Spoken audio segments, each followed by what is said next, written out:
this fall on CBS.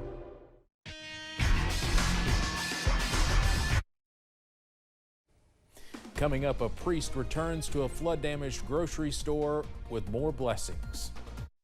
Dedicated to Eastern and Southern Kentucky, this is WYMT Mountain News at 11. Good evening, I'm Steve Hensley. A small-town grocery store in Letcher County destroyed by the flood received a big donation today after its owner made a tithe out of its first donation earlier this month. The second donation was nearly triple that original amount. WYMT's Jordan Mullins has more from ISOM IGA. In early August, Father Jim Sitchko paid a visit to ISOM IGA in Letcher County with a donation of $20,000. A short time after, ISOM IGA owner Gwendolyn Kristen sent a personal letter of thanks via email, as well as something to help out others. And there is $2,000 from Gwen to me to give to others. Father Sitchko was astonished by Kristen's generosity and made plans for a complete renovation of the store. I got an estimate from IGA and people, and it's gonna cost about, I would say, $75,000 to do that. And when he arrived on Wednesday, he spread even more hope to the small town by matching that estimate. So here's the $75,000. A month later, you start to have hope, but you don't have any idea that someone's going to bless you in this way. You really don't. You're thinking you got to just do it yourself, but he's come through to help us, and I thank him. I really, really thank him. Reviving the small-town grocer. This is going to resurrect, as we would say as Christians, resurrection. You got to go through the Good Friday to get to Easter Sunday. And bringing back a staple in the community. In Letcher County, Jordan Mullins, WYMT Mountain News. Just great. Father Sitchko told Kristen he did not want a second tithe from this donation and gave out even more gift cards to folks at IGA.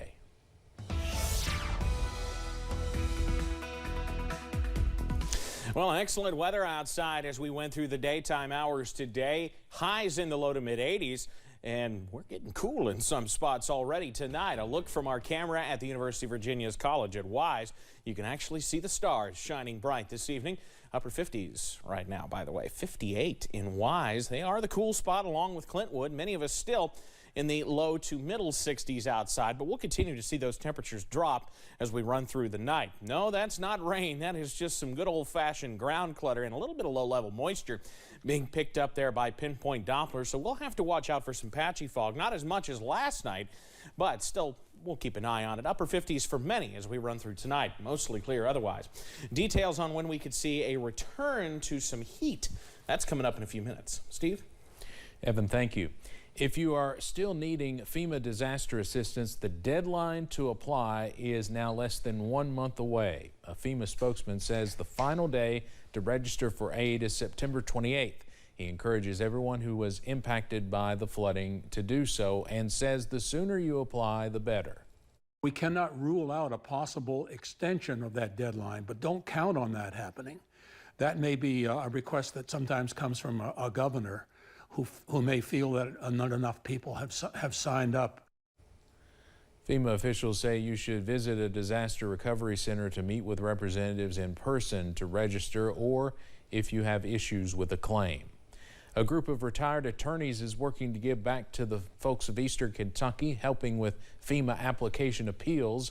5 retired attorneys from out of the area joined forces with Dumas Rescue and the Floyd County Sheriff's Office to help folks who have been denied FEMA assistance after last month's historic flooding.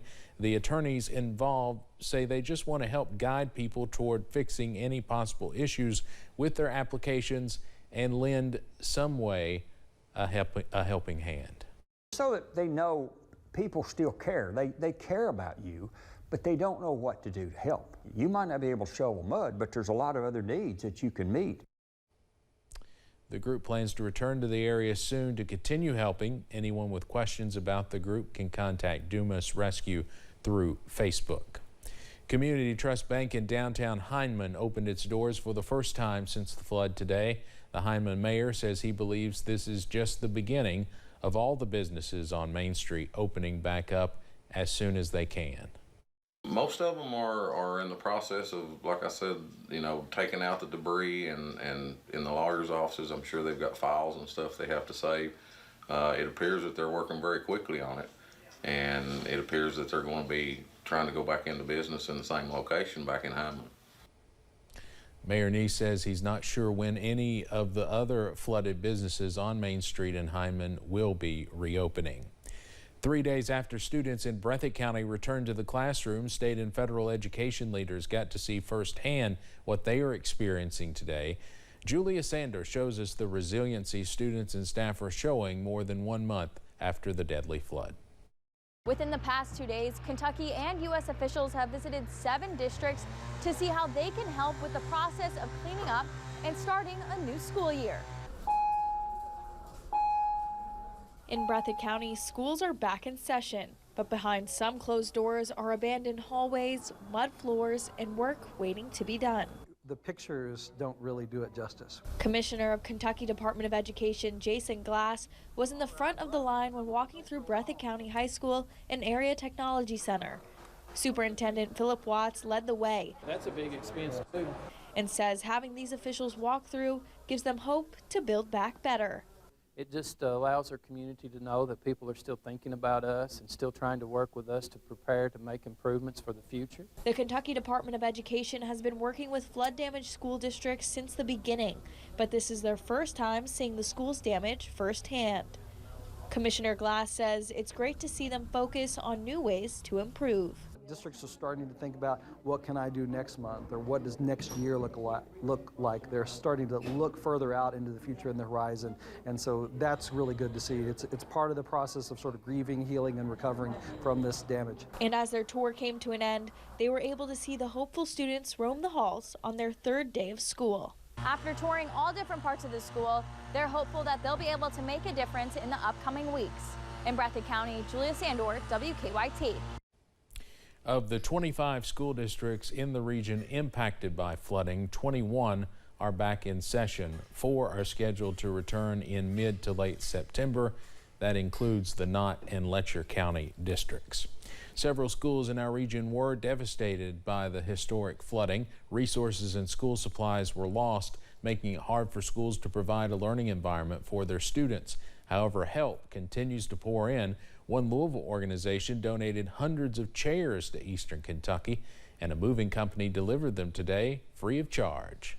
So as far as, here at Cardinal, we just, love our fellow Kentuckians, and we're in a position where we could help them out. So definitely it made sense just to try to help them out that we could. So we're going to get everything squared away for them, taken down there, and hopefully, see a couple smiles along the way. 450 chairs and other school supplies were taken to Hazard High School. They will be distributed to other schools in the region. The cost of college is certainly expensive, and for those who are not on a scholarship, loans add up quickly. Now, that wasn't the case for many in the 1980s. Tuition was much cheaper. Suzanne Griffith attended Morehead State back then. She recently dug out some old memorabilia and found her receipts from her days as an Eagle. Between tuition, room and board, fees, and parking, she paid $855 a semester. Thanks to grants and working part-time, she was fortunate to graduate debt-free. It just breaks my heart. So many people are coming out with a $30,000, $40,000, $50,000 loan. The 2022 tuition and fees at Morehead State University is about $9,500 a semester for Kentucky residents. An estimated more than 50% of Morehead students receive some form of federal aid.